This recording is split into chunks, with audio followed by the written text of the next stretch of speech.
Shalom, Ahab, Wa, Baraka.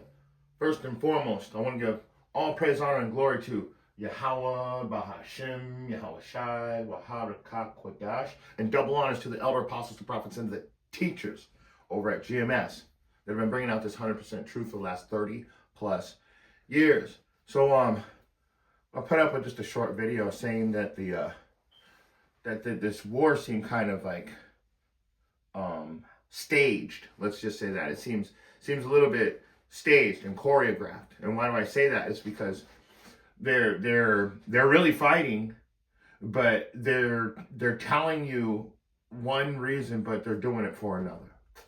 So I put up a video right there. It says fake MOTB war. Who controls the currency? So that's what this is about.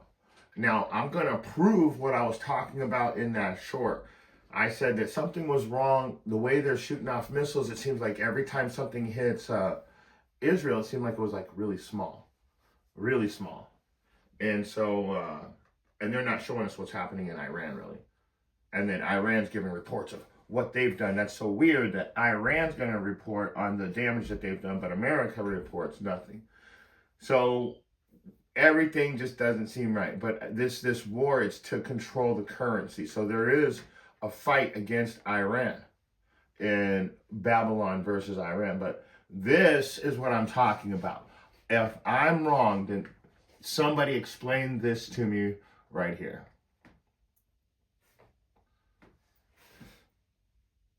What you were talking about were the countries where those central banks were not on board to do programmable money. And their governance structures were not on board with essentially, because of Epstein, I'll call it the Rockefeller Rothschild model.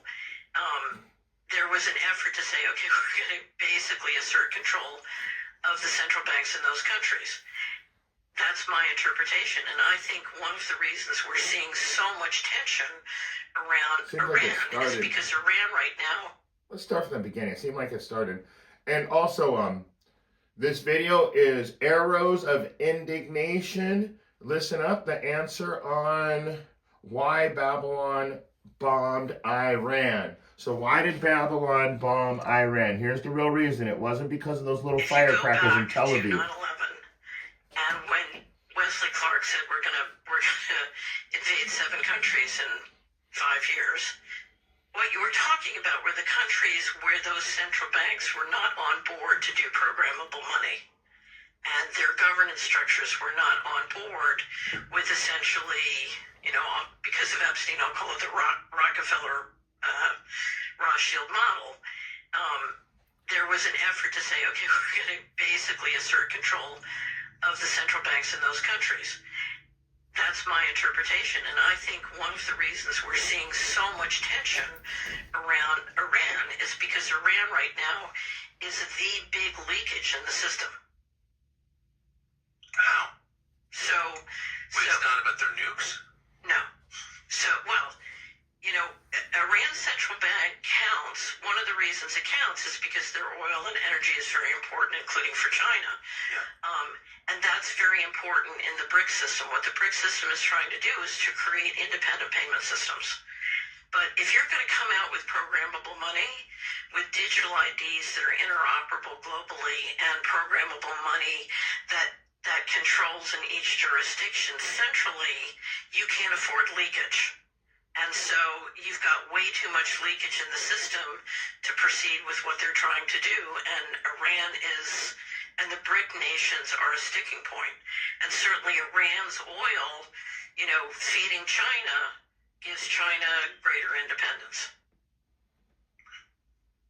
So you think that one of the motives behind toppling all these governments was the creation of the control grid we're talking about now? Right. So if you go back, so you had the wonderful Richard Werner on your show, and Richard has a book called The Princes of Vienna, which is about the sort of effort to take over the Japanese central bank.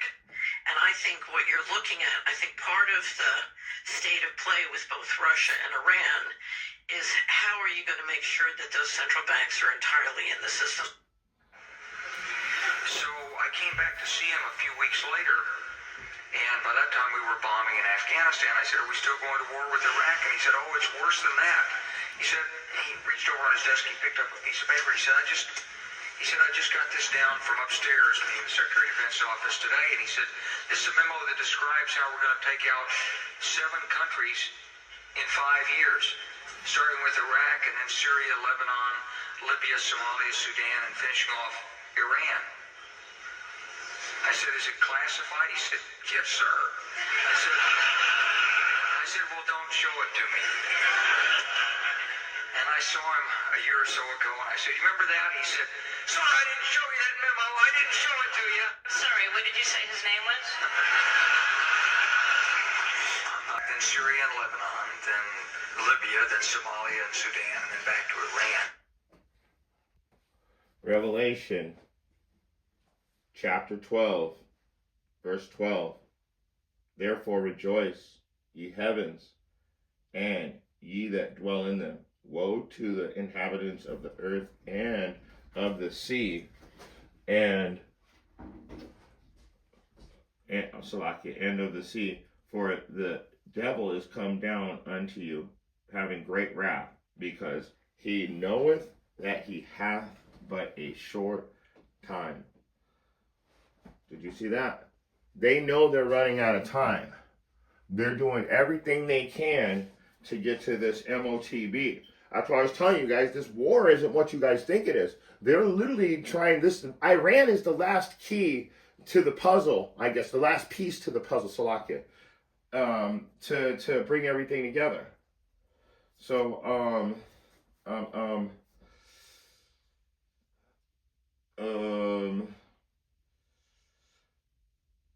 I was going to bring out something else too, because they're all in a rush. That's right, they're all in a rush to get to this MOTB. And so when you go to Revelation chapter 13, that's where it's all at. This is what they're trying to get to. So once they get control of Iran, they have control of the currency pretty much against the whole world. And so that means that the BRICS nation that's trying to come against the Babylon, it won't prevail. So let's go ahead and start at Revelation 13 and 15. He had power to give life unto the image of the beast, that the image of the beast should both speak and cause that as many as would not worship the image of the beast should be killed. That's the system. If you're not going to be part of the system, we're going to take you out. So let's keep reading. He causes both small and great, rich and poor, free and bond, to receive a mark in their right hand or their foreheads, and that no man might buy or sell, save he that had the mark, or the name or of the beast, or the number of his name. Okay? So it's telling you right there that let's read 18 too.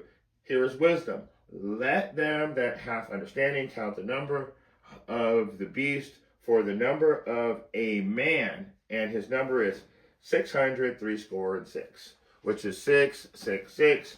And when you go into that, the in ancient Hebrew and in Aramaic Hebrew, the characters have also the numbers. So the numbers and characters are the same. And so in ancient Hebrew, the 3 6s actually stands for Amalek. So you're going to have to look up and see who Amalek is. That is the grandson of Esau and the top tribe of the Edomites today. So that's how you'll know who that is. But you're going to have to look it up for yourself, because I'm trying to keep my video up. But anyway, so he knows that he has but a short time. So what is he trying to do? He's trying to take what he considers his and put his mark on it. That word mark in Greek is charagma. The word charagma actually means subdermal implant of a foreign object placed beneath the skin. So whoever controls the currency has full control over the people. So just remember that, guys. It's coming real soon. I got one more, because we have to, if we're going to bring out that what they're going to do to us, you've got to bring out the consequences so you know why not to take this this MOTB, okay? Why not to take the charagma? So why? Go to Revelation 14, starting at verse 9. And the third angel followed them, saying with a loud voice, if any man worship the beast and his image, and receive his mark in his forehead or in his hand, the same shall drink of the wine of the wrath of Yahweh, which is poured out without mixture into a cup of his indignation. And he shall be tormented with fire and brimstone in the presence of the holy angels and in the presence of the Lamb. So he is going to be destroyed. He is going to be destroyed. And let me read one more. And the smoke of their torment ascendeth up forever and ever, and they have no rest day or night, who worship the beast and his image, and whosoever receiveth the mark of his name. Here is the patience of the saints. Here are they that keep his commandments, keep the commandments of Yahweh and the faith of Yahweh.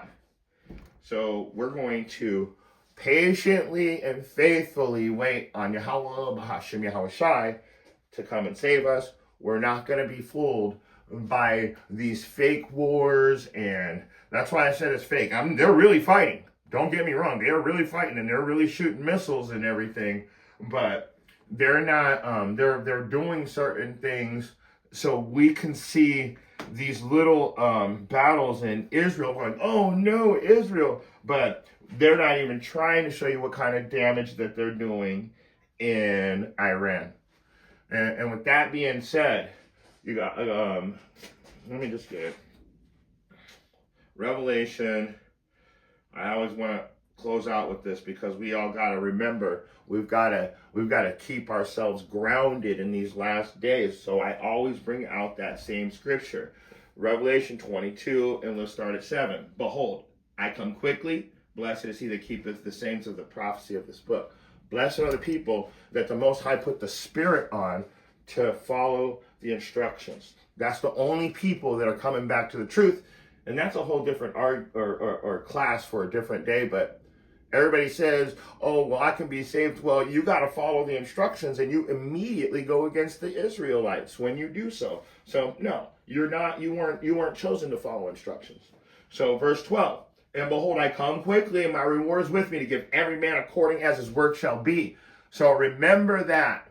These guys with these fake wars, don't get caught up with them, because those that are found with them will be considered accomplices. They'll be guilty with them. Okay? And with that being said, if you have eyes to see and ears to hear, I hope you got something out of this message. Shalom.